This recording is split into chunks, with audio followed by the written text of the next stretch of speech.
तू जाऊन विचार. तू आता भरपूर कल्ला जायचं. आमचा कायदा पटला का? हो तुमचा कायदा मला पटलाय. आमच्या कायद्याने आणि देवाच्या हुकमाने तुला इथे 5 मिनिटं तरी बसावं लागेल. ए पोरीनो, फक्त एकदा कायद्याला वेळी बसू नये. बस आपण चालून चालून थकलेले आहोत म्हणून जरा वेळ बसूया. बसे. ती पण बस. चला रे, आपण निघूया.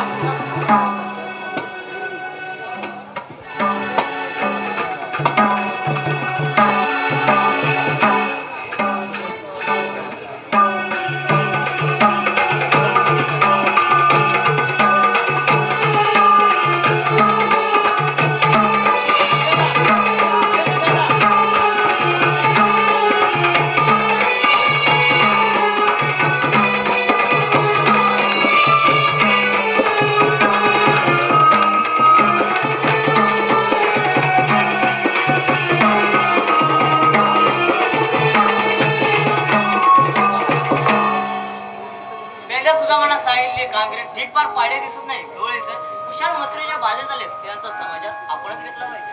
अगं म्हटलं राधे आपणाला म्हणतात तरी कोण 3 ताल आणि सप्त पाताल यामध्ये गमन करणारा श्रीकृष्ण भगवान मलाच म्हणतात. श्रीकृष्ण भगवान असे नसतात. तर राधे कसे असतात? पायी पेदवा बेंबी हिरा मस्त घेतला कटीवर हात घेऊन विठ्ठल करत असतात. राधे तुझे म्हणणे बरोबर आहे पण मला वेश तसा वेश धारण करावा लागतो. मग सांगा बरं जन्म कोणा ऐक तर ऐक गराधे माझी जन्म कोणा ऐक गराधे माझी जन्म कोणा आठ गाव तर माझे देव तुझ्या दाना आठ गाव तर माझे देव तुझ्या दाना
गौसा मामा वैरे ठरला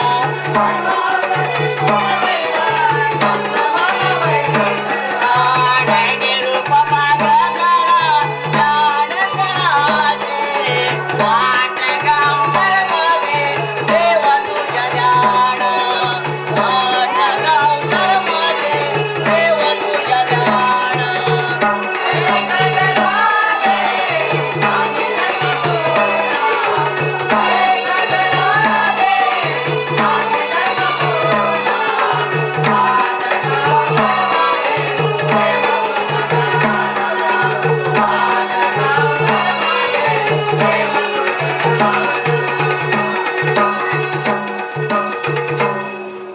ऐकलीस का राधे माझी जन्मकथा? अरे मावशी, बाई खरोखर शिकून देव आहे. त्यांना आपण शरण केलं पाहिजे.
देवीच्या पटांगणामध्ये जिल्हास्तरीय नमन स्पर्धा साजरी होत आहे. गेले 2 दिवस आणि आजचा हा 3रा दिवस. आतापर्यंत हे 5वी कलाकृती आपल्या समोर सादर होत असताना आपल्या या मतदारसंघाचे विद्यमान आमदार साहेब चव्हाण साहेब आपलं वेळापत्रक व्यस्त असताना सुद्धा आवर्जून उपस्थित राहिलेले आहेत. त्यांचं स्वागत आमच्या या नवसरी देवी ग्रामस्थ मंडळाचे अध्यक्ष आणि या नवसरी देवीचे विभाग प्रमुख माननीय श्रीयुत अनिल मेंढे यांनी त्यांचं शाल श्रीफळ देऊन स्वागत करावं अशी मी त्यांना नम्र विनंती करतो. आपण सर्वांनी टाळ्यांच्या गजरात त्यांचं स्वागत करूया. सन्माननीय आमदार साहेब, चव्हाण साहेब यांचं स्वागत श्री अनिल मेंढे करत आहेत. त्याचप्रमाणे इथे उपस्थित असलेले आपल्या पंचायत समिती संगमेश्वरचे उपसभापती साहेब संतोष थेराडे साहेब हे आवर्जून उपस्थित राहिलेले आहेत. त्यांचं सुद्धा स्वागत श्रीयुत अनिल मेंढे यांनी करावं अशी मी त्यांना विनंती करतो. थेराडे साहेबांचं स्वागत होत आहे. त्यानंतर शिवसेना विभाग प्रमुख श्रीयुत अनिलजी मोरे यांचं सुद्धा स्वागत श्रीयुत अनिल मेंढे करतील. त्याचप्रमाणे भाजपा तालुका अध्यक्ष श्रीयुत अभय शेठजी चितळे हे सुद्धा आवर्जून उपस्थित राहिलेले आहेत. त्यांचं सुद्धा मी शब्दसुमनाने स्वागत करतो. आलेल्या सर्व सहकाऱ्यांचं पुनश्च एकदा हार्दिक स्वागत करतो आणि आमदार साहेबांना विनंती करतो की त्याने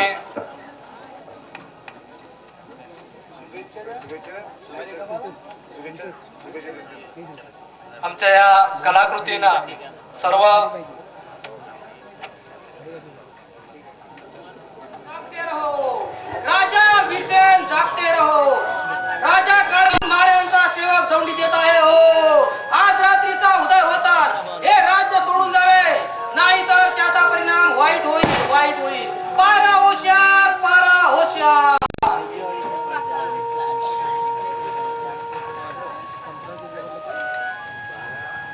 काय करावे हेच काही सुचत नाही. महाराज तुम्ही असा कोणता गुन्हा केला आहे? हे राज्य त्या कालकुटला पाहिजे. महाराजांच्या चरणी. महाराज तुम्ही काहीच बोलत नाही. अशी कोणती गोष्ट घडली ती आम्हाला सांगाल का? महावीर त्या हरामखोर कालकुटने आपल्याला धमकी दिली आहे. आपल्याला हे राज्य सोडून गेलं पाहिजे. महाराज हे राज्य सोडून देणार कदापि शक्य नाही. हे शब्द पुन्हा काढू नका. महावीर असा अट्ट करून चालणार नाही. आपल्या जीवाला धोका आहे. आम्हाला जीवाची पर्वा नाही. हे अंगात ताकद असेपर्यंत हे राज्य जाऊ देणार नाही. महाराज या मंदिराच्या झोपे सेवेची असताना आपल्याला घाबरण्याचे काहीच कारण नाही. आम्ही मरू किंवा जिंकू पण या राज्याचं रक्षण करू. राजा काळकुट महाराजांचा जय. राजा काळकुट महाराजांचा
नाही सेनापती महाराज, महाराजाच्या भयानं असं पळून जाणं हे महाराज राजपुरा शोभत नाही. सोडा मला जाऊ द्या. त्या रणकंदाच्या आगीत उडी घेऊ द्या. त्या चांडा खांदा नडीला घोट घेऊन समाधानाने त्या रणसंग्रामात आत्मसमर्पण करू द्या. असा अतियतपणा करू नका. ह्या राजाचे भावी सम्राट म्हणून तुम्हाला जगलं पाहिजे. त्या दुष्ट कालनेताचा सूड घेण्यासाठी सध्या तरी तुम्हाला इथून काढता पाय घ्यावाच लागेल. कसा जीव वाचवू? मरणाच्या भयाने मेलेर जिणं जगू नाही. मी भेडासारखा असा पळून जाणार नाही. ते पहा तिकडे भयाने रणकंदन चाललेलं आहे. मारणाऱ्यांच्या किंकळ्यानी कानाचे पडदे फाटून जात आहेत. आज म्हणतात उडणार रक्ताच्या लाल चिलखंडाने ही धरणी मात्र न्हावून निघत असता कालचा तो मांडलिक काळकूट त्या कानाच्या साह्याला माझ्या पुण्यवंत पिता त्यांच्या सिंहासनावरती बसलाय. त्याचे ते नाचरे पाय मला एकाच घावात तोडू द्या. चल चल कंदार घेऊ रण संग्रामात उडी. युवराज, मला वाटते हे तुमचं वागणं सध्याच्या स्थितीत अविचारीपणा ठरेल. सेनापती महाराज सांगतात ते योग्य आहे. अविचाराने आत्महत्याला उडून ना मोक्ष मरण्यापेक्षा या संधीचा फायदा घेऊन पळून जाणं योग्य आहे. कंदार माझ्या जीवलग दोस्ता, अरे तू सुद्धा मला यांच्याप्रमाणे भॅडपणा सल्ला देत आहेस. आजपर्यंत माझ्या खांद्याला खांदा लावून माझ्या रक्षणासाठी लढलास आणि मी त्या का नाही सांगतापणी पुरता पेटलो असता तुम्ही थंडपणाने माझी शौर्यवीर थंड करता. युवराज, आम्ही थंडपणाने वागत आहोत याचं कारण वेगळं आहे. आमच्या अंतर्यामी डोकावून पाहाल तर त्या तुम्हाला सुडाची आगताक दिसेल आणि त्या सुडाग्नी काल कुंडाच्या साम्राज्यासह चिंचाला जळत असलेला दिसो. ती सुडाची आग तुमच्यापेक्षा माझ्या हृदयात प्रकार तेजानं तळपते. मग तुम्ही मला हा पळून जाण्याचा सल्ला का देता? यासाठी आम्ही एवढा हट्टास करा नाही. युवराज, आमची पत्नी आपल्या तान्या बाळाला अमृतपान करत असता मी त्या दुश्मनांच्या घराडा सोडून तुमच्या पुढे ढाल म्हणून शत्रूचे वार सहज झेलले. ते माझ्या पुण्यवंत महाराजांचा एकुलता एक वारस नष्ट करण्यासाठी नाही. पण बाबा मंदार बेटा, तुम्हाला बाबा म्हणून हाक मारलीस? होय, आमचे आई बाबा दुष्पणाच्या कपट कारस्थानात मारले गेले. पण तुम्ही धर्माचे पिताजी म्हणून अधर्माविरुद्ध उभे राहून आमचं रक्षण केलं. स्वामी निष्ठेसाठी आत्मसमर्पण करत आहात. आम्हाला वाटलं होतं की आमचे आई बाबा गेले तरी तुमच्या रूपाने आम्हाला आई वडिलांची माया मिळेल. पण तुम्ही तर या विशाल दुरीत आम्हाला एकटं जायला सांगून आम्हाला पोरकं करत आहात. युवराज, या तुमच्या कोवल्या वयात तुम्हाला रानमाल भटकावं लागतंय याचं आम्हाला अत्यंत दुःख होत आहे. पण हे दुःख नाईलाजाने सहन करावं लागणार. जा बेटा, त्या रानवनात भटकायला जा आणि रानवनातील काटा उमदे तरुण गोला करून सैन्य उभारा आणि त्या कालकुट्टाने ते कालकुट्टे आपल्या समाजावर पसरवले आहे ते नाश करा. जा. पण एक महत्वाची गोष्ट सांगायची रावण केली. पलीकडच्या सज्जन पर्वतावर भूताची दरी नावाची एक भयानक दरी आहे. तिथे आसपास कुठेतरी साधा धर्मसेन आपल्या रानटी टोळीस राहतो. त्याची भेट घ्या. त्याची मदत हे राज्य स्वतंत्र करण्यासाठी उपयोगी ठरेल. सरदार धर्मसेन? हा कोण सरदार? एक बंडखोर, तुमच्या पिताजी विरुद्ध बंड करण्याचा एक देशद्रोही. मग एक शत्रू दोष कसा होईल? आपल्या वैराच्या मुलाला पाहून प्रथम त्याची गर्दन उडवील की त्याला मदत करील? मदत करेल. खात्री तुम्हाला पोटाशी धरूनच मदत करेल. हे कसं शक्य आहे? बेटा, त्या सरदार धर्माला फक्त आम्ही ओळखतो. तो साक्षात स्वदेशी अभिमानात ठेवणारा दीप आहे. पण तो दीप तेलाशिवाय मदतीशिवाय अंधार होईल. काल नाताच्या सुडासाठी धडपडतोय. म्हणजे कान्हाताना काय केलं त्याचं? काय करायचं बाकी ठेवलं त्या चांडालाने गुप्त रूपाने शेजारील मांडलिक राजाची कालकुंडाशी मिळू नये हे फक्त धर्मसेनला ठाऊक होता. त्याची जाणीव जेव्हा कालनाताला झाली तेव्हा त्या कालनाताने खोटे पुरावे उभे करून धर्मसेनाला देशद्रोही ठरवला. म्हणून चिडून तुमच्या पिताजीने धर्मसेनाला देहदंडाची शिक्षा फरमावली. पण आमच्या शिपारशी मुले धर्मसेनाची हाती पारीवर सुटका झाले. तेव्हापासून काल नाताच्या सुडासाठी धडपडणाऱ्या त्या विसुपाना दिव्यात तुझ्या शौर्य द्रेयाचं खेळ घाल. बाबा बेटा, पुन्हा आपली गाठभेट होईल की नाही हे सांगता येत नाही. या पैसे सेनापती आपल्याला मानाचे मित्र स्वीकारा.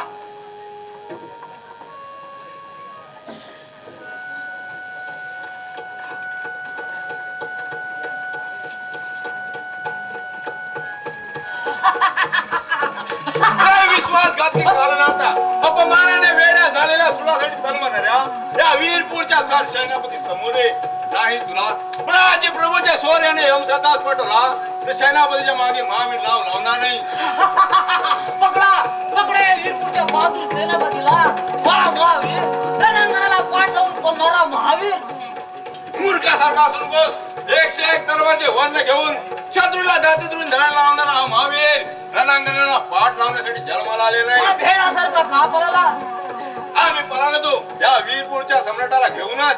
काय त्या काठ्याला घेऊन पळालास?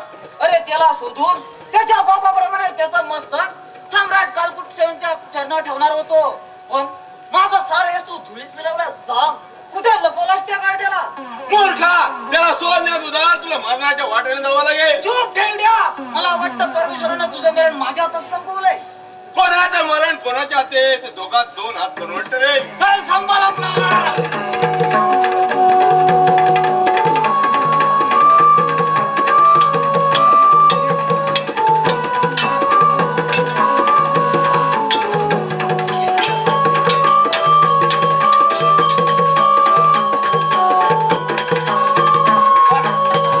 साक्षात गुरु तुझ्या सदनावर पाय देऊन उभा आहे धोकेबाज आहेस तू. विश्वासघातानं तुम्हाला पकडलायस. अरे अरे हे धर्म युद्ध नीतीला युद्ध नीतीला कालिमा पाशील असे वागलास. अरे अरे हे तुझा अधर्मी युद्ध त्या प्रजाला कळेल तेव्हा ह्या वीरपूरची जनता तुझ्या तोंडावर तुकेल. त्या अगोदर तुझ्या तोंडावर मीठ थुकणार आहे हा फू. चूप नका आपल्या वागा फुकटच्या डरकाय पडू नकोस माझ्या मार्गातील एक काटा दूर झाला आता त्या कार्ट्याला शोधून त्याला ठार करतो म्हणजे झालं